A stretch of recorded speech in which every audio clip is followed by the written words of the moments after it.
5 ওয়াক্ত নামাজও যদি প্রতিদিন পড়ো তাইলেও একদিন মরে যাইবা, আর প্রতিদিন নাফরমানি করিলেও মরেই যাইবা। মনে থাকলেও মৃত্যু নিশ্চিত, মনে না থাকলেও মৃত্যু নিশ্চিত। হাসলেও মরে যাবেন, কাঁদলেও মরে যাবেন, সুখেও মরে যাবেন, দুঃখেও মরে যাবেন। রাজপ্রাসাদের অট্টালিকায় যে সেও মরে যাবে, জীর্ণ কুঠির কুড়ে ঘরে যে সেও মরে যাবে। জীবনে যে কোনো দিন দুঃখ দেখে নাই তারও মৃত্যু হবে, জীবনে যে কোনো দিন সুখ দেখে নাই তারও মৃত্যু হবে, তারও মৃত্যু হবে। কেউ থাকবে না, কেউ না, কেউ না, কেউ না। তো এই জন্য বন্ধু আমার, বাপ আমার, ভাই আমার, আমি আপনাদের কাছে এই কথাটাই বুঝাইতে চাচ্ছিলাম। প্রথম আল্লাহর কথা মনোযোগ দিয়ে শুনবেন, আখিরাতের ফিকির করবেন, কবরের ফিকির করেন। এত খামখেয়ালি নিজেদেরকে মনে করেন। ছেলেরা, বন্ধু, হয় তুমি মরে যাইবা, নয় তুমি বুড়া হইয়া যাইবা, বাকি তুমি এই যৌবনের এই হালাতের উপরে থাকতা না, এটা মনে রাখবা। হয় বৃদ্ধ হইয়া যাবা, আর নয় তো মরে এর আগেই কবরে চলে যাবে। বিশ্ববিখ্যাত বুজুর্গ হাসান বসরি রাহমাতুল্লাহি আলাইহি তিনি বলতেন, ইয়া মাশারাশ শাবাব ইন্না যারআ কাদ তুদরিকুল আহাতু ক্বাবলা আন ইয়াবলুগা। তিনি যুবক দেখলে বলতেন, যুবক মনে রাখো, সব ফুল, সব ফল পরিপক্ক হয় না, পাকে না, এর আগে ঝরে যায়। এটা উনি বলতেন, এর আগে কি ঝরে যায়। একটি গাছের, আম গাছের যতগুলো মুকুল বের হয়, বইল মুকুল, এ সবগুলোই তো আম হয়, বলেন না? বলো যুবক ভাই, বলো না, সব আম হয় না। সবগুলো ছোট আম যে কয়টা হয়, এ সবগুলোই কি বড় হইয়া পাকে? ঝরেই যায়, ফুল ঝরে যায় বেশি, ছোট ছোট আম এগুলো ঝরে যায় বেশি, টিকে অল্প কয়টা। তো তিনি বলতেন যে ঝরে যায় বেশি। কিশোর, তরুণ, যুবক এই অবস্থাতেই ঝরে যায় বেশি, মরে যায়। এই কোরআন শরীফের আয়াত তো আল্লাহ এটা বলছে, অবিনকুম মান ইয়াতাওয়াফা। শক্তি আসতে আসতে, পৌঁছতে পৌঁছতে, বৃদ্ধ হওয়ার আগে আগেই অনেককে আমি আল্লাহ মৃত্যু দিয়ে থাকি, আর কাউকে বৃদ্ধ চূড়ান্ত বুড়া পর্যন্ত পৌঁছে। এই গত 1 সপ্তাহ হয় নাই, 1 সপ্তাহ হবে, আমার আপন মামি মারা গেছে, আমার বড় মামি। আমি গেছি জানাজায়। তো আমার খালারা, আমার সব খালাতো ভাই বোন, আত্মীয় স্বজন বলা যায়, সব আসছে মামির জানাজায়, আমরাও ছিলাম। তো আমার মেজো খালা, এই খালা একদম বয়স্ক। তো আমার বোনেরা আছে, সবাই বলতেছে, আমরা তখন এই বাড়িতে প্রায় 70-80 জন কিশোর, যুবক, যুবতী, ছেলে মেয়ে, আমরা নানার বাড়িতে। এই অবস্থায় আমার বোনেরা বলতেছে, ভাই খালা, এই খালাই আমগো আর শেষ মুরব্বী, বুড়া, বয়স্ক আছে হে বুড়ি শুধু, আর নাই। তাহলে এই বাড়িটার মধ্যে যেই মুহূর্তে 70-80 জন কিশোর নওজোয়ান, তখন বুড়া মাত্র একজন, শেষ বুড়া। এমন ব্যবধান হলো কেন? 70 × 1 হবে কেন? কথাটা বুঝছেন? 60-এর মোকাবেলায় একজন হবে কেন বুড়া? কারণ উনার আমলের যারা কিশোর, তরুণ, যুবক ছিল, তো তারা এই বয়সে পৌঁছার কথা না এখন। তো তাহলে এই হিসাবে তো আপনার যদি যুবক হয় 60 জন, তো বয়স্ক তো কমপক্ষে 30 জন হইবার কথা, 40 জন হইবার কথা। তারা কই? আমার হিসাবটা বুঝছেন নি আপনি? তাহলে বোঝা গেল ঝরে যায় বেশি, চলে যায় বেশি, থাইকা যায় অল্প, থাইকা যায় অল্প। পুরা বাড়ির মধ্যে দাদা একজন, 10 বাড়ি মিললে বুড়া মিয়া কি 1 জন 2 জন, কিন্তু নওজোয়ান অনেক, নওজোয়ান অনেক। এই জন্য আপনাদের কাছে আমাদের এটাই কথা, আমি যে সূরাটা পড়ছি, এবার সূরাটার তরজমা শুনেন। এই মূল বক্তব্য এই কথাটা বুঝানো।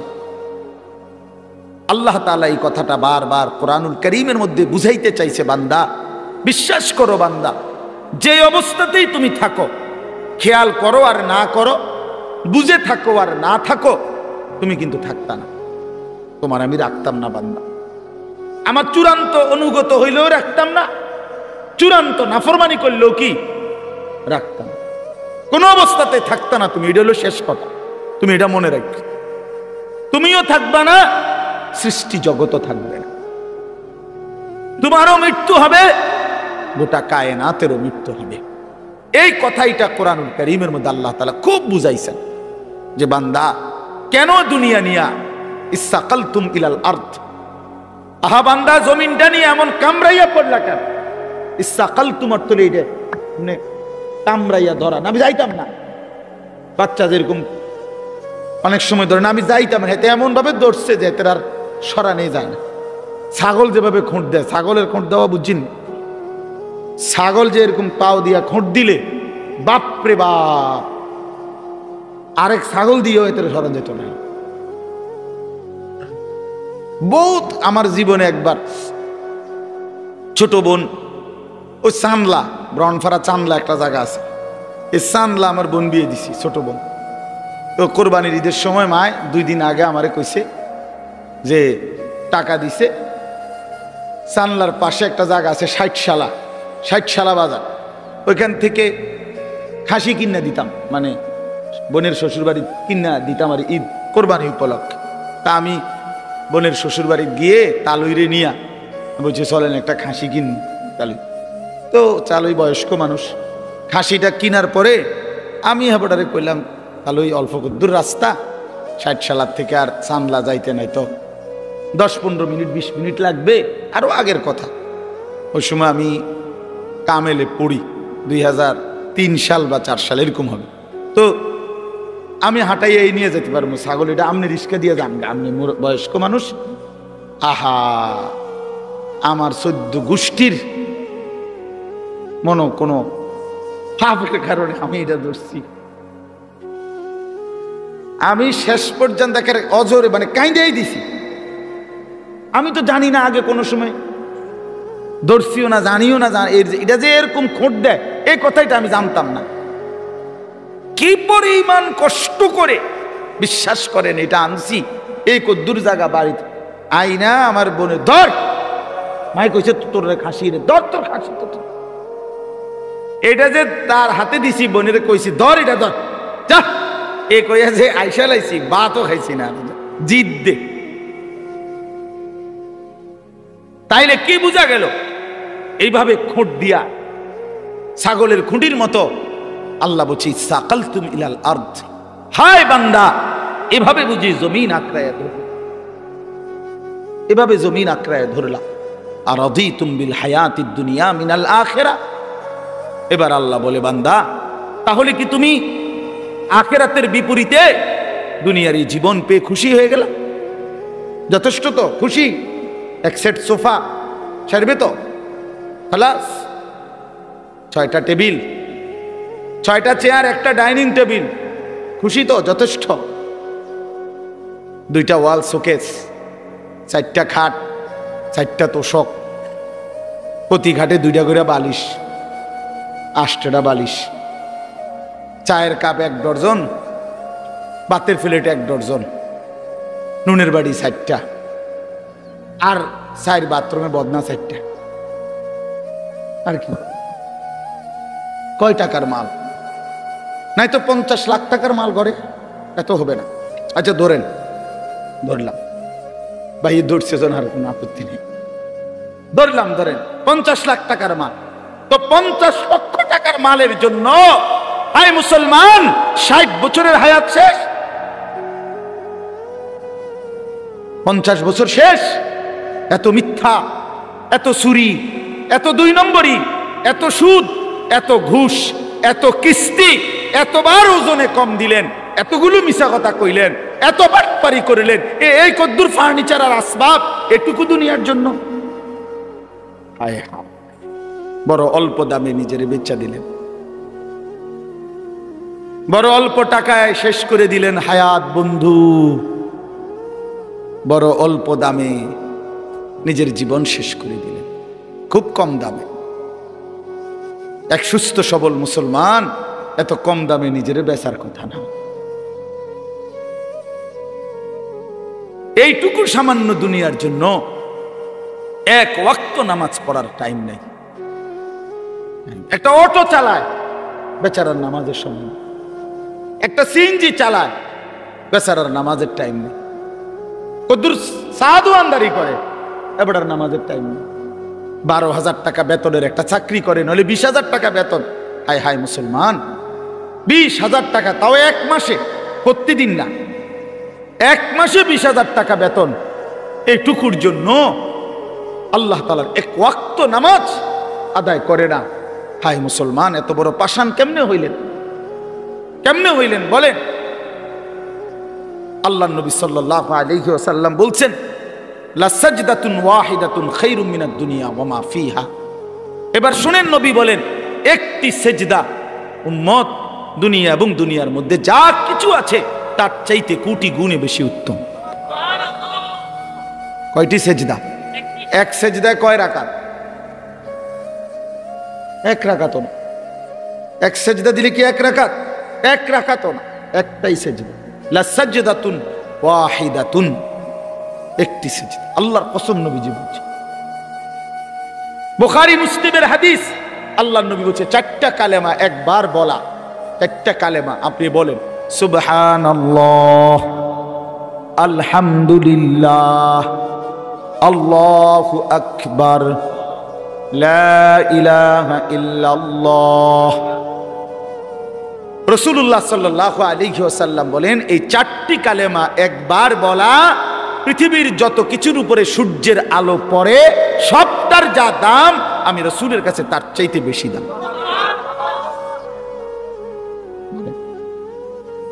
কি ধরলেন, কি হারাইলেন, কি হারাইলেন? এক ওয়াক্ত নামাজের মূল্য কত? ফজরের 2 রাকাত সেজদার মূল্য কত? রাসূলুল্লাহ সাল্লাল্লাহু আলাইহি ওয়াসাল্লাম বলছে, রাকাআতুল ফজরি খায়রুম মিনাদ দুনিয়া ওয়া মা ফিহা। ফজরের 2 রাকাত সুন্নত, হ্যাঁ হাদিস, দুনিয়া এবং দুনিয়ার মধ্যে যা কিছু আছে তার চাইতে কোটি গুণে বেশি উত্তম। তো ফজরের ফরজ 2 রাকাত, এটা তো আরো আছে, এটা তো রয়েই কতটা বেশি। কুল মা ইনদাল্লাহি খায়রুম মিনাল লাহবি ওয়া মিনাত তিজারা। কোরআন শরীফে আছে, একবার জীবনে সাহাবীরা প্রথম দিকে নবীজি সাল্লাল্লাহু আলাইহি সাল্লাম জুমার খুতবা দিচ্ছিলেন। জুমার নামাজের খুতবা ইসলামের প্রথমে শুরুতে জুমার নামাজের পরে হইতো, এটাই তাফসীর। মানে ঈদের খুতবা কখন হয়? নামাজের পরে।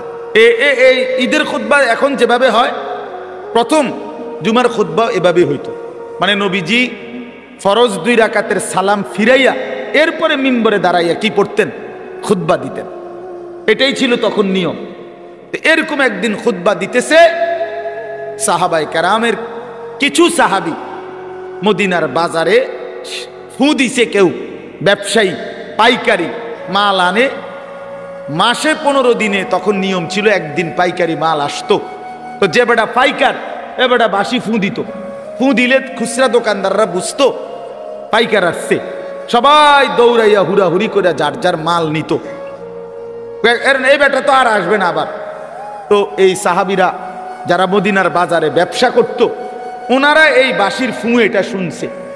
ওই খুতবার মুহূর্তে নবীজি খুতবা দিতে দাঁড়াইছে, জুমার নামাজের পরে, নামাজ ফরজ শেষ করছে। এই সবাই যারা মদিনার বাজারে ব্যবসায়ী, ওনারা সব উঠে চলে গেছে ওইখানে মাল আনার জন্য, কারণ বুঝছে যে যদি পরে যায় তত পাইতো না। এই এতটুকু শুধু নামাজ না, খুতবা, খুতবার সময় আল্লাহর কসম, কোরআন শরীফের একটি পূর্ণাঙ্গ সূরা আল্লাহ তাআলা এই ব্যাপারে নাজিল করছে, সূরা জুমা। এই জুমা সূরার নামই জুমা। আল্লাহ নাজিল করে বলছেন, ওয়া ইদা রাআউ তিজারাতান আও লাহওয়ান ফাদ্দু ইলাইহা ওয়া তারাকুকা কাইমা। নবী, কামটা করলো কি এরা?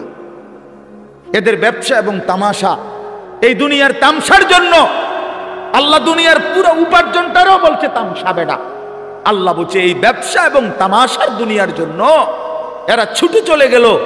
ও তারাকুকা কাইমা, আপনাকে এখানে দাঁড়ানো অবস্থায় খুতবায় রেখে চলে গেল। হায় হায়, করলা কি তোমরা? আল্লাহ নিজে তখন বলে, কুল মা ইনদাল্লাহি খায়রুম মিনাল লাহবি ওয়া মিনাত তিজারা। হায় আমার নবীর সাহাবীরা, শুনো, এই নামাজ, এই খুতবার বিনিময়ে আল্লাহর কাছ থেকে যা পাইতা তা তোমাদের এই ব্যবসা এবং রং তামাশার এই দুনিয়ার চাইতে কোটি কোটি কোটি কোটি গুণে উত্তম ছিল। এর চাইতে সুন্দর আয়াত কি হইতে পারে? এর চাইতে পরিষ্কার কথা মালিকের আর কি হইতে পারে? ভাইয়া বলেন, ইনসাফ করে বলেন।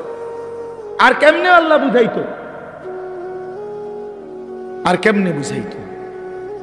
আপনার অসংখ্য মুসলমান, আমি আজকেও আমার জুমার নামাজ ওই শাসনগাছা, আমি এক মসজিদে এই মাস থেকে 2 জুমা পড়াই নামাজ। তো এইখানে বলছি যে আপনারা যারা শুধু শুক্রবারে জুমার নামাজ পড়তে আসেন, কেন আসেন? বাকি সপ্তাহ কেন আসেন না? বাকি 5 ওয়াক্ত নামাজ কেন পড়েন না ভাই? সপ্তাহের বাকি দিনগুলো কেন নামাজ পড়েন না? শুধু শুক্রবারে 2 রাকাত নামাজ পড়তে কেন আসেন? এ কথা বুঝানোর জন্য যে আপনি মুসলমান, এটা বুঝানোর লাগে নাকি? আমি তো পরিষ্কার বলি না ফরমান, তোমরা যারা 5 ওয়াক্ত নামাজ পড়ো না, পুরো সপ্তাহ নামাজ পড়ো না, তুমি শুক্রবার আয়োনের কোনো দরকার নাই, তুমি শুক্রবারে আইসা বুঝানোর দরকার নাই তুমি মুসলমান। তুমি মুসলমান আমরা এটা জানি। তোমার না ভোটার আইডি কার্ড আছে? তোমার এনআইডি আছে তো? তোমার জন্ম নিবন্ধন সনদ আছে? আমরা জানি তুমি মুসলমান। তুমি মুসলমান আমরা জানি বেটা। মিথ্যাইও তুমি। কি দরকার ছিল? কি দরকার ছিল নিজেকে মুসলমান বুঝাইবার জন্য? না না, মুসলমান আমরা জানি, আপনি মুসলমান আমরা মানি, আমাদের মুসলমানের কবরস্থানেই দাফন করা হবে। নাই তো বলেন কেন? যদি বলেন না হুজুর আমি এই জন্য আসি নাই, আল্লাহর জন্য আসছি, তো আল্লাহর জন্য আসলে আসরের নামাজে আসলেন না কেন? প্রতিবাদ করেন। একজন প্রতিবাদ করেন না যে না হুজুর আপনি ভুল বলছেন, আমি আল্লাহর সন্তুষ্টির জন্য আসছি। তো আল্লাহর সন্তুষ্টির জন্য আসলে ফজর কই, জোহর কই, আসর কই, মাগরিব কই, এশা কই, শনিবার, রবিবার, সোমবার, মঙ্গলবার, বুধবার, বৃহস্পতিবার, সে এই সপ্তাহের এই দিনগুলো মালিককে মনে করেন না কেন? বলেন ভাই, ইনসাফ কি বলে? বলেন একজন বেনামাজি বলেন, বলেন খোদার 365 দিন কোন দিন যারা ফজরের নামাজ পড়েন না, এত বড় বেহায়া কেমনে হইলেন? কেমনে হইলেন? এই যুবক ভাই, তোমরা যারা কখনোই ফজরের নামাজ বছরের কোনোদিন পড়ো না, তুমি এত বড় নির্লজ্জ মুসলমানের ঘরে এত বড় বেয়াদব কেমনে হইলা? বলো, এখন প্রতিবাদ করো। মুসলমানের ঘরে এত বড় বেয়াদব কেমনে হইলা?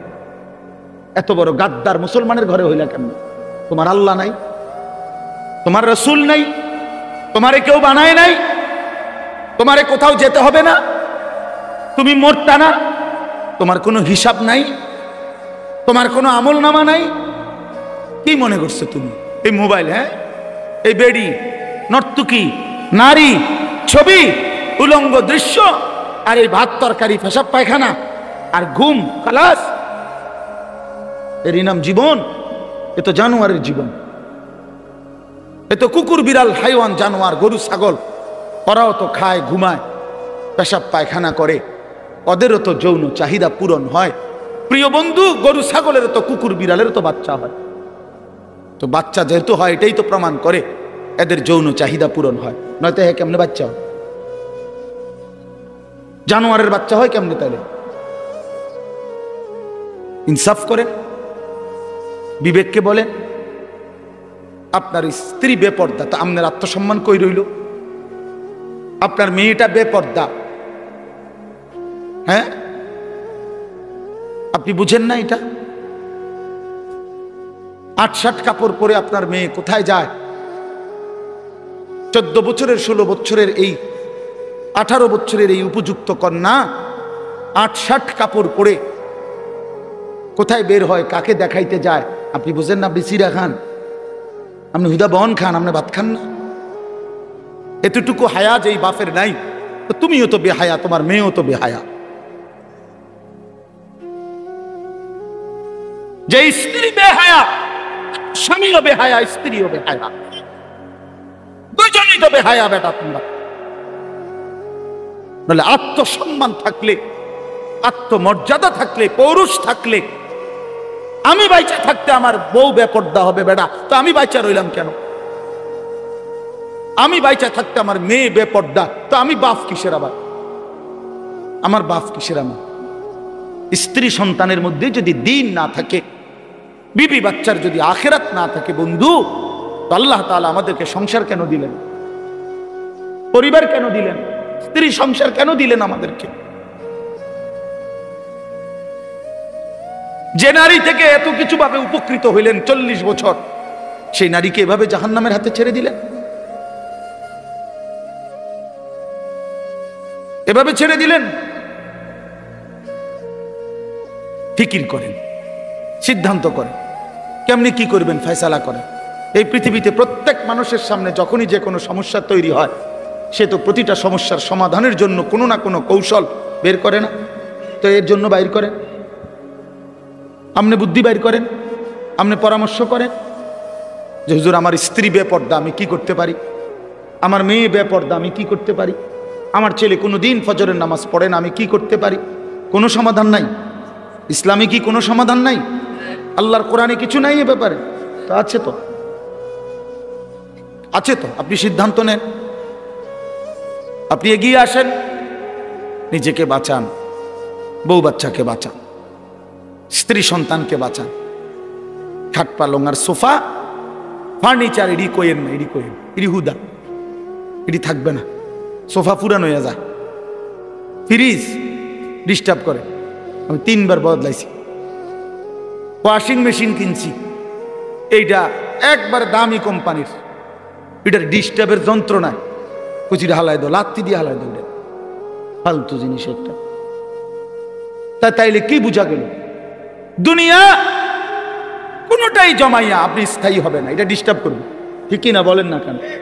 তো শুধু শুধু শুধু শুধু বললেন কেন, করলেন কেন? বাথরুমের প্লাস্টিকের দরজা এডি শুধু ভাঙ্গে যায়, বলেন ঠিক নাই? যে প্লাস্টিকের দরজা যত জায়গায় দেখবেন, সিটকারি ভাঙ্গা, নাহলে এন্দিয়া গুদ্দুর ভাঙ্গা, এন্দিয়া সিটকারি লাগে না, সদর বদর। তো দুনিয়া তো একটা ফালতু জিনিস। 4 কোটি টাকার বড় লোকের বাড়িতে আমি গেছি, ডুপ্লেক্স বাড়ি, বাথরুমের দরজার সিটকারি নাই। সিটকারি আছে মানে ওই বল্টুটা নাই, শুধু এই জিটার মধ্যে সিটকারিটা লাগায়, এই কদ্দুর জায়গাটা নাই। কারণ আমি বসুন কেমনে? এই বাথরুমে আমি বসলে কেউ যদি দরজাটা ঠেলা দেয়, বলেন? শেষে বালতির মধ্যে পানি দিয়া, বালতিটারে দিয়ে দরজা ঠেলা দিছি, তারপরে বসছি। দুনিয়া ধোকা না? বলেন ধোকা, দুনিয়া ধোকা, এই আসবাব ধোকা, ধোকা বন্ধু, ধোকা। আমি খোলামেলা বললাম এই জন্য, আপনি ভেবে দেখেন ধোকা। আপনি কতবার পাল্টাইছেন দুনিয়া? আপনার ঘরের সামান আপনি কতবার পাল্টাইলেন? আপনার বিবির ওই পাউডার শুনু তারে বলেন, এই বেপর্দা নারী, এই পাউডার ফেয়ার এন্ড লাভলি লাগাইয়া 1 ঘন্টা সাইজা গেলা, আবার যে তুমি আইসা এগুলা ধুইয়া লাইতেছো, নিজেই হালাই দিতেছো নিজের পাউডার, নিজের পাউডার ফেয়ার এন্ড লাভলি এগুলো নিজেই ধুইয়া সব মুছে ফেলে দিলা, তো তুমি কি বোঝো না একবারও এগুলো ধোকা? আসল হইলে তো তুমি রাইখা দিতা। হায় দুনিয়া, হায় দুনিয়া আমাদেরকে ধোকা দিল। দুনিয়া আমাদেরকে বারবার ধোকা দিছে বন্ধু, দুনিয়া ধোকা দিছে। আমার বাপও থাকতে চাইছে, বাপ নাই। দুনিয়া আমার দাদাও থাকতে চাইছে, আমার দাদা নাই। দুনিয়া আমার কতজন থাকতে চাইছে, আমার চোখে দেখা সেই মানুষগুলো কেউ নাই। আমার জলজ্জন্ত জ্যাঠারে আমি দেখছি, তোমার 1 সপ্তাহের মাথায় জ্যাঠা মারা গেছে। আমি দেখে আসার পরে 1 সপ্তাহ পরে আবার নিজে গিয়ে এই জ্যাঠার জানাজা পড়ছি। কবরের দিকে তাকাইয়া মনে পড়ছে, কবর যেন আমারে বলতেছে, আনিস তোর জ্যাঠারে বানাইবার জন্য আমি আমার কাছ থেকে একটু মাটি দিছিলাম, আজ আমার মাটি আমি আমার কাছেই ফেরত নিলাম। ওয়াফিহা নুঈদুকুম, আমি এখান থেকেই দিছিলাম, আজ আমি এখানেই ফেরত নিলাম। প্রিয় বন্ধু আমার, বাপ আমার, ভুল যেন না হয় বন্ধু। হাসলেও মরে যাবেন, কাঁদলেও মরে যাবেন। এই কথাই বলছিলাম। তাইলে কি আশ্চর্য জীবন ভাইয়া, তোমরা কি জীবন পছন্দ করলা? সারাটা দিন নারী, ছবি, মোবাইল, নাচ গান, এক ওয়াক্ত নামাজ পড়ো না, শরীর অপবিত্র, পেশাবের ঠিকমতো পবিত্রতা নাই, পায়খানার পরে ঠিকমতো পবিত্রতা নাই। আর এই উলঙ্গ ছবি, নাচ গান দেখতে দেখতে সারা দিন সারা রাত শরীর তো নাপাক হয় বন্ধু। এই নাপাক দেহ নিয়ে, এই জানোয়ারি জিন্দেগি নিয়ে কেমনে ঘুমাও, কেমনে রাত কাটাও, কেমনে শো, কেমনে হাঁটো, আমি বুঝি না। তুমি মানুষ না জানোয়ার? আরেকবার ভাইবো বন্ধু, আরে বেহায়া সন্তান, বেপর্দা নারী, বেহায়া কন্যা, আরেকবার ভাইবো, মানুষ না জানোয়ার। আল্লাহ আমাদেরকে মাফ করে দেন। তো আল্লাহ তাআলা বলেন, বান্দা নবী রাসূলুল্লাহ সাল্লাল্লাহু আলাইহি সাল্লামকে বলছে, বন্ধু আপনি কি জানেন সেই বিকট আওয়াজটা কি? সেটাই কিয়ামত। সব ভাঙবে, সব ভাঙবে। আপনি কি মনে হয় এটা হইবে নি? আসলে কথা বলেন না কেন? ছেলেরা বলো না ভাইয়া, হবে এটা? 100 কিয়ামত, পৃথিবী ধ্বংস হবে। কারণ আল্লাহ তাআলার কোনো কথা বন্ধু শত্রু কারো কাছেই ভুল প্রমাণিত হয় না। বুঝেন নাই? মানে আমরা ইমানদার, আমাদের গবেষণাতেও কোরআনের সব কথা সঠিক, সমস্ত কাফের মুশরিক বেঈমানদের গবেষণাতেও কোরআনের সব কথা সঠিক। তাই তার মানে কি, বন্ধু শত্রু সবার কাছেই কোরআন কি সঠিক। রাসূলুল্লাহ সাল্লাল্লাহু আলাইহি সাল্লামের জিন্দিগির 23 বছরের একটা সুতা, 23 সেকেন্ড বন্ধু শত্রু সবার কাছেই সর্বশ্রেষ্ঠ। বলেন, রাসূলুল্লাহ সাল্লাল্লাহু আলাইহি সাল্লামের জীবনের একটা মিনিট, একটা ঘন্টা, একটা সেকেন্ড দুশমনরাও পরীক্ষা করছে। আজকে 1450 বছর ধরে শুধু রাসূল সাল্লাল্লাহু আলাইহি সাল্লামকে নিয়ে আমরা শুধু বলি আর ভাবি এমন না, কাফের বেঈমানরাও ভাবে, গবেষণা করে, এই নিয়ে বিশ্লেষণ করে, কিন্তু তিনি সবার কাছেই শ্রেষ্ঠ। বন্ধুও পরীক্ষা করে দেখছে তিনি সর্বশ্রেষ্ঠ, দুশ্মনেও পরীক্ষা করে দেখছে তিনি সর্বশ্রেষ্ঠ। তিনি সুন্দর, নবী সাল্লাল্লাহু আলাইহি সাল্লামই সবচেয়ে সুন্দর। তার সব কথাই সঠিক, তার সব কথাই যৌক্তিক, তার সব নড়াচড়া পর্যন্ত সর্বাধিক সুন্দর, সবচেয়ে স্মার্ট, সবচেয়ে সুন্দর। তিনি হাসলেও সুন্দর, তিনি কাঁদলেও সুন্দর। নবী সাল্লাল্লাহু আলাইহি সাল্লাম কথা বললেও সুন্দর, চুপ থাকলেও সুন্দর। চুপ থাকলেন, নবীজির বহু সাহাবীরা আছেন, নবীজি যখন চুপ থাকতেন, কথা বলতেন না, তখনও ওনার দিকে তাকায় থাকতেন। নবীজি জিজ্ঞেস করছে কোন কোন সাহাবীকে, কি দেখো? আবার দি যাও গা, কথাও কও না কিছু। এক কালো হাবশি সাহাবী একদিন বলছিল, ইয়া রাসূলুল্লাহ, আমি তো কালো মানুষ, যখনই মনটার মধ্যে কোনো কষ্ট লাগে, ব্যথা লাগে, দুঃখ লাগে, দুনিয়ার তেমন কিচ্ছু আমার নাই, তো মনটায় কষ্ট লাগলে, অস্থিরতা লাগলে দৌড়াই আপনার কাছে আসি, আপনার ওই পবিত্র চেহারার দিকে তাকাই, সব ভুলে যায়, দুঃখ বেদনা সব ভুলে যায়। তো এখন কেন আসছো? বলছি, ইয়া রাসূলুল্লাহ, আজকে একটা কথা বলতে মন চাচ্ছে। এই সাহাবী, তাফসিরে আছে সূরা নিসা, এই কালো সাহাবী বলছি, ইয়া রাসূলুল্লাহ, আজকে একটা কথা বলতে চাই। বলছে, বলো। বলছে, এখন তো আমি যত সাধারণই হই না কেন, এই দুনিয়ায় তো আপনারে দেখে দেখে আমার কলজা ঠান্ডা করি, দিল ঠান্ডা করি। হাসরের ময়দানে তো আপনি চলে যাবেন অনেক ঊর্ধ্বের জান্নাতে, আর আমারে যদি আল্লাহ জান্নাত দেয়ও, দিব সাধারণ যে কোনো একটা জান্নাতে দিতে পারে, আপনার লগে তো আর দিত না, আপনি তো অনেক ঊর্ধ্বের, আপনি চলে যাবেন। এখন আমার জানার বিষয় হলো, আমি যদি জান্নাতে গিয়া আপনারে না দেখি, খোদার কসম নবী, ওই জান্নাতে থাইকেও তো আমি আরাম পাইতাম না।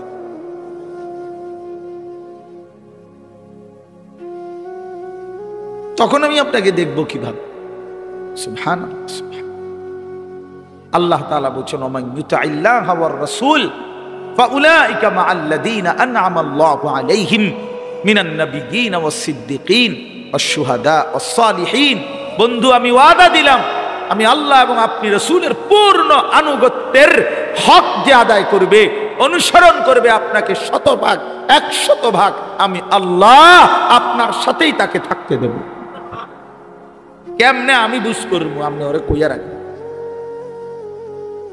নবী সাল্লাল্লাহু আলাইহি ওয়াসাল্লাম ওই হাবশী সাহাবীকে বলছে, আল্লাহ রসুলের আনুগত্য যদি পূর্ণ করতে পারো, ওয়াদা দিছে মালিক তুমি আমার সাথেই থাকবা।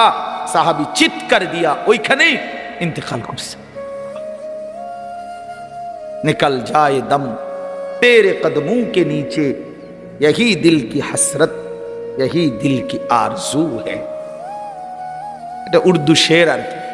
অর্থ হইল, হে প্রিয়তম, তোমার কদমের নিচে জীবন দিলাম, এই ছিল আমার আরজু, এই ছিল আমার আকাঙ্ক্ষা, আমার তামান্না, দিলের আশা ছিল এই, আল্লাহ রসুলের কদমের নিচে জীবন দিয়ে দিছে। निकल जाए दम तेरे कदमों के नीचे, यही दिल की हसरत, यही दिल की आरजू है। এটাই দিলের তামান্না। আল্লাহ আমাদেরকে নবী সাল্লাল্লাহু আলাইহি সাল্লামের অনুসরণের মতো ভালোবাসা দান করেন। তো আল্লাহ তাআলা বলেন, ইয়াউমা ইয়াকুনুন নাসু কাল ফারাশিল মাবসুস। আল্লাহ বলেন, বন্ধু, সেই ইসরাফিলের ফুঁ হলে, এই বিকট ধ্বনিতে যখন সব ভাঙতে শুরু করবে, তখন সবগুলো মানুষ বিক্ষিপ্ত পতঙ্গের মতো ছুটাছুটি করে যে যেখানে গিয়ে পড়বে সেখানেই মরবে। বিক্ষিপ্ত পতঙ্গ বলতে তাফসীরের মধ্যে আছে, আগুনের মধ্যে, লাইটের মধ্যে, আপনারাও বুঝবেন, সাদা পোকা, উলু আমরা যেগুলারে বলি, এগুলো যখন উড়ে তখন চারদিক থেকে এগুলা দৌড়ায়, যেন থেকে পারে, যে যেমনে পারে উইরা আসে, আর আলোতে বা আগুনে পড়ে, মরে, ঠিক না, নিচে পড়ে। তো আল্লাহ তাআলা বলেন, ইসরাফিল যখন ফুঁ দিবে, পৃথিবী যখন সব কিছু ভাঙতে শুরু করবে, মানুষগুলো এরকম বিক্ষিপ্ত পতঙ্গের মতো যে যেদিকে পারে ছুটাছুটি শুরু করবে, আর ছুটতে ছুটতে, দৌড়তে দৌড়তে যে যেখানে গিয়া পড়বে, দম পড়ে যাবে, মনে করুন পড়ে যাবে, ওইখানেই মরবে, ওইখানেই নিচে কবরে চলবে। কেউ কাউরে দাফন করতে পারবে না। কারে দাফন করবে? কে দাফন? আপনি স্বাস্থ্য ভাই হেঁটে তো দৌড়ায়, বোঝেন না আপনার কথা? আপনার স্বাস্থ্য বাহিনী আপনার দাফন করবে, ওই তো আরো আগে দৌড় দিচ্ছে, ওই গিয়ে সান গিয়া চক বাজার ফারুয়া কান্দির, সবে তো দৌড়াইতেছে, বুঝেন নাই? তো কাজে কেউ কাউকে কি করবে না, দাফন করবে না, বরং মানুষ ছুটতে ছুটতে যেখানে পড়বে ওইখানে নিচে চলবে। অতাকুনুল জিবালু কাল ইহনিল মানফুশ। তুলা যে ধুনায়, আপনারা দেখছেন, ওই যে লেফ তোষক বানাইবার আগে তুলারে কি করতে হয়? ধুনতে হয়। মেশিন দিয়েও হয়, আবার লাঠি দিয়ে বাইরে বাইরেও তুলারে আলাদা আলাদা করে। তো এই তুলা যখন ধুনায়, তখন তুলাগুলো সামান্য বাতাস লাগলেই উঠতে থাকে। আল্লাহ তাআলা বলেন, এই ধুনিত তুলা, ধুনানো তুলার মতো পাহাড়গুলো সব উঠতে থাকে। এইটার অর্থ এভাবেই পৃথিবী ধ্বংস হবে, হাসরের মাঠ কায়েম হবে। فأما من ثقلت موازينه فهو في عيشة راضية। আর সেই হাসরের মাঠে মিজানের পাল্লায় আমলনামা ওজনের জন্য দিলে, যার আমলনামা ভারী হবে, নেকির পাল্লা, সে চির সুখের সন্তুষ্টির জান্নাতে বসবাস করবে। ঈশাতির রাদিয়া অর্থ হইল, অর্থাৎ জান্নাতে তো থাকবে, তবে সন্তুষ্ট চিত্ত। একটা হইলো মনে করেন খুব ভালো খাইতে দিছে, কিন্তু ভিতরে ভিতরে একটা ডর আছে যে খাইতে তো দিছে, একটু পরে তো খুব বাইরে যাও, তাইলে একটা টেনশন কাজ করে। আবার আল্লাহ তাআলা বলেন, না, আমার বান্দা সন্তুষ্ট চিত্তে জান্নাত ভোগ করবে, যে আর কোনো দিন এক সেকেন্ডের জন্য তাকে বের করা হবে না। আল্লাহ নিজে ঘোষণা দিবে, বান্দা আজকের পর থেকে আর কোনো দিন আমি তোমার উপরে অসন্তুষ্ট হব না। ওয়াম্মা মান খাফফাত মাওয়াজিনুহু, এই শেষ কথা শুনেন, আর যার আমল নামায় নেকির পাল্লা হালকা হবে, গুনাহ ভারী হবে, ফা উম্মুহু হাবিয়া, তার ঠিকানা হাবিয়া নামক জাহান্নাম। হাবিয়া জাহান্নাম যে সাতটি, এই সাতটি জাহান্নামের একটির নাম হলো হাবিয়া। কি নাম? ওয়ামা আদরাকা মা হিয়া। আল্লাহ তাআলা নিজে বলেন, আহা, নবীজিকে বলতেছেন, বন্ধু জানেন ওই হাবিয়া জাহান্নামটা কেমন ভয়ানক? এটা কেমন?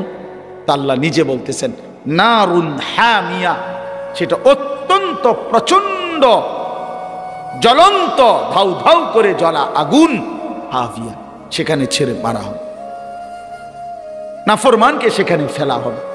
এখানে দুইটা কথা শুনেন।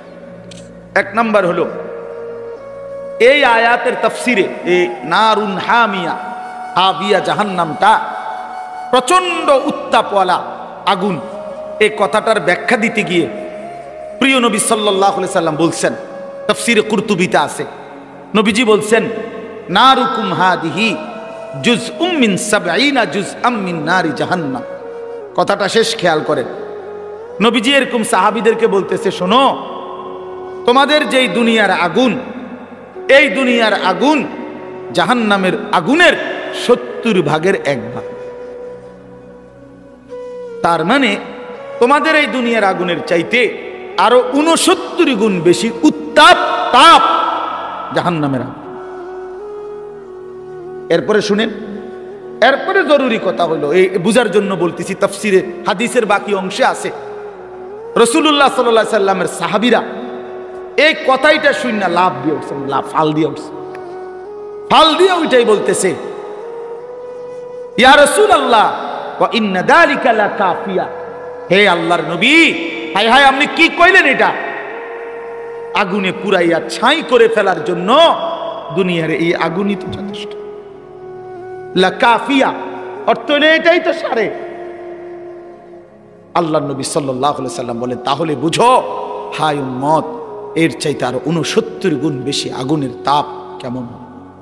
এই আগুন যদি তোমাদের কাছে এমন মনে হয়, আমি কুমিল্লা মেডিকেল কলেজে একবার, এই কুসাইতলি জীবনে একবার একজন আগুনে পোড়া লোককে দেখতে গেছিল, আমার পরিচিত। ওই বেচারার এক হোটেলের সামনে দিয়ে যাওয়ার সময় ভুলে হোটেলওয়ালারা পুরা কড়াই গরম পানি রাস্তার যে ছুঁড়ে মারছে, এই বেচারার পিছন দিয়ে পড়ছে, পুরাটা প্রাণ পিছনের অংশ পুড়ে গেছে। আমার পরিচিত লোক, এক সময় মাদ্রাসায় পড়ছে উনি, ওনার আমি দেখতে গেছিলাম এই মেডিকেল কলেজ। আল্লাহর কসম, আমি জীবনে কোনো মানুষের চিৎকার এর চাইতে ভয়ানক আমি আর দেখি। ওই আগুনে পোড়া মানুষটারে তখন নার্স তার এই পোড়া চামড়া এগুলো টাইনা টাইনা উঠাইতেছিল, ড্রেসিং করবে। ভাইয়া সেই যে কি পরিমাণ চিল্লাইছে,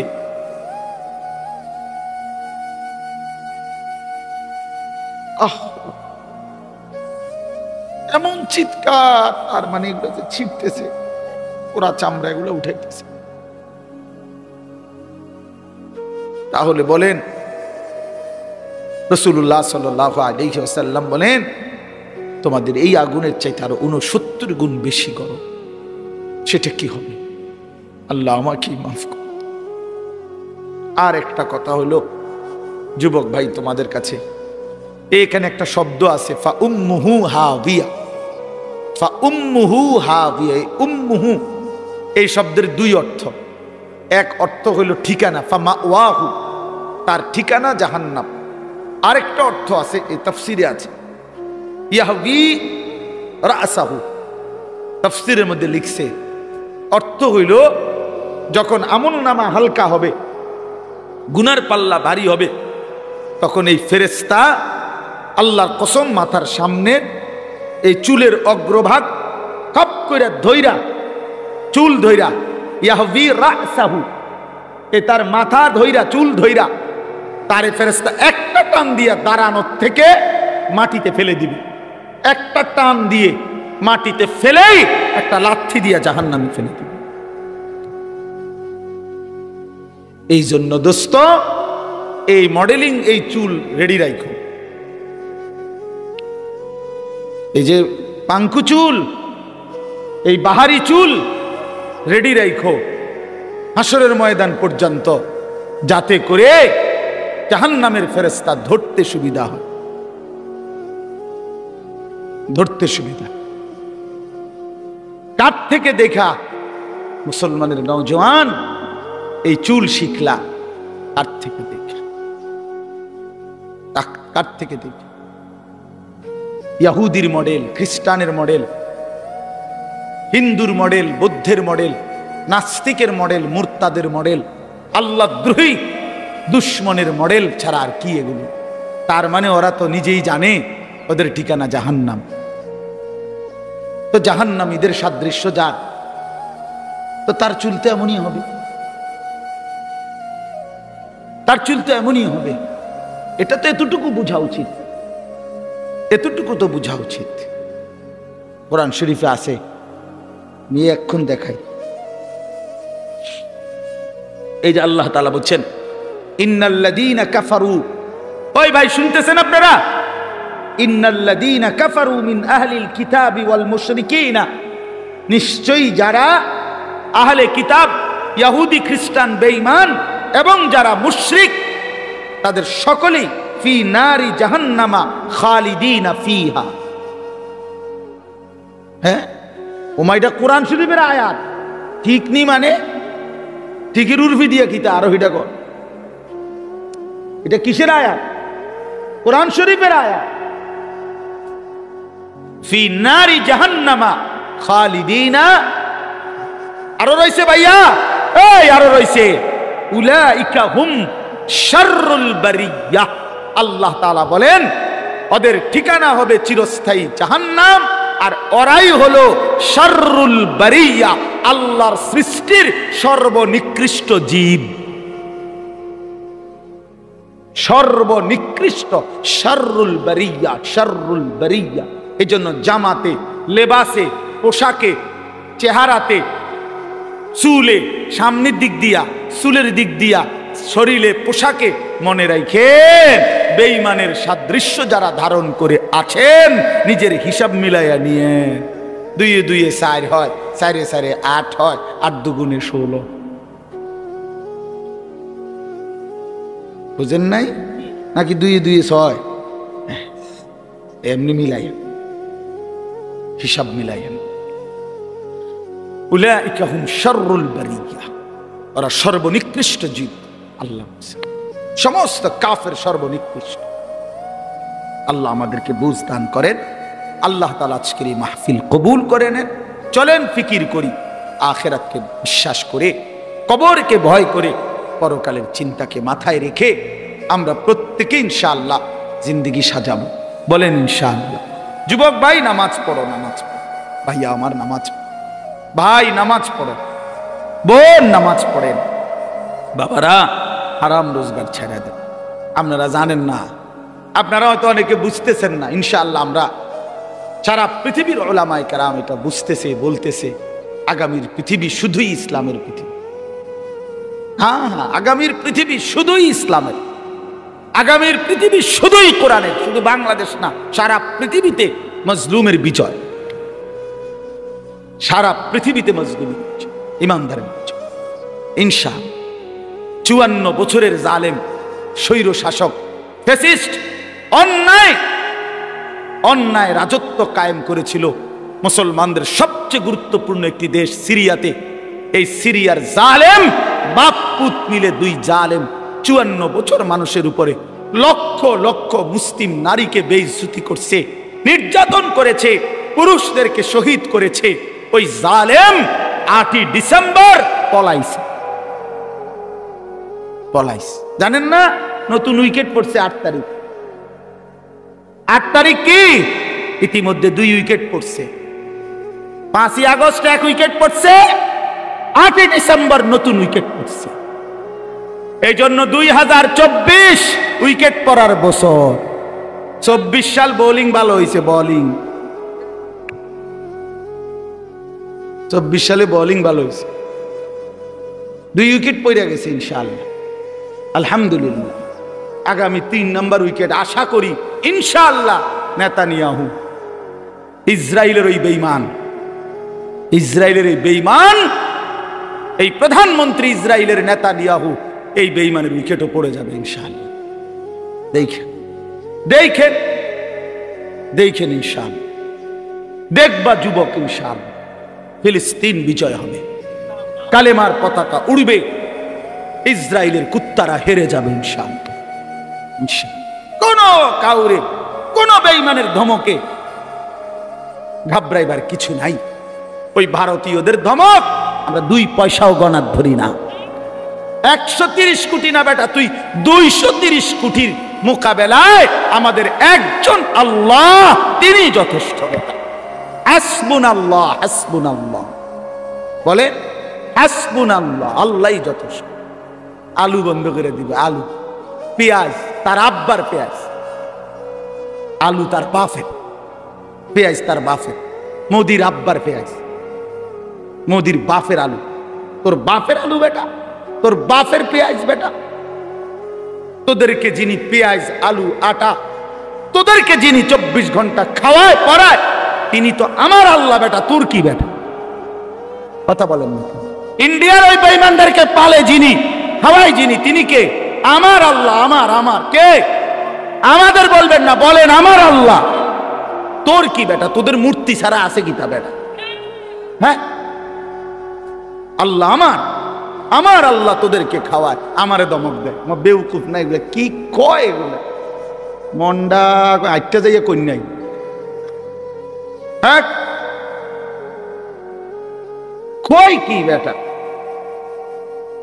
সংখ্যা দিয়ে হিসাব মিলায় বাংলাদেশের দামাল নওজোয়ান এক ফোঁটা রক্ত থাকতে 56,000 বর্গ মাইলের 1 ইঞ্চি জমিন কোন বেঈমানের কাছে আমরা ছেড়ে দেব না ইনশাআল্লাহ। কোন আমার পুতের লাগা আমি বুঝ করে লইছি বেটা, আমার সন্তানকে আমি বলেছি, বাপ ভাই আমি মরবো নয় তুই মরবি, আল্লাহর জন্য জান আমিও দিতে রাজি, তুইও রাজি বেটা, কিন্তু 1 ফোঁটা রক্ত থাকতে এই জমিন, মুসলমানের জমিন, এটা কোনো বেঈমানের হাতে যাবে না ইনশাআল্লাহ। বাংলাদেশের জমিন ইন্ডিয়ার জমিন না, এটা বাংলাদেশের জমিন, এটা কালেমাওয়ালার জমিন, এটা মুসলমানের জমিন, এটা কোরআনের জমিন। এখানে ফজরের আজান শুনে আমাদের ঘুম ভাঙে, বলেন আলহামদুলিল্লাহ। আমরা কোনো বেঈমানের ভ্যা ভ্যা শুনি না, আমরা ভ্যা ভ্যা, আজান শুনে জাগি ইনশাআল্লাহ। আল্লাহ তাআলা সব নওজোয়ানকে আহ্বান করলাম, যুবক ভাই নষ্ট হইও না, চরিত্রহীন হইও না, নারীর ফান্দে জীবন শেষ করে জীবন আরো সামনে আছে, জিন্দেগির আরো বড় দায়িত্ব আছে বন্ধু, জীবনের আরো অনেক বড় স্বপ্ন আছে, শুধু এক নারীর জন্য জীবন শেষ করে দিও না ভাই। আল্লাহ তাআলা আমার সারা দেশের যুবকদেরকে আগামীর ইসলামের জন্য কবুল করে নেন, আগামীর কোরআনের জন্য আল্লাহ কবুল করে নেন ইনশাআল্লাহ। এই জমিন কালেমার পতাকা উড়বেই ইনশাআল্লাহ, ঈমানের বিজয় হবেই হবে, হবেই হবে, হবেই হবে।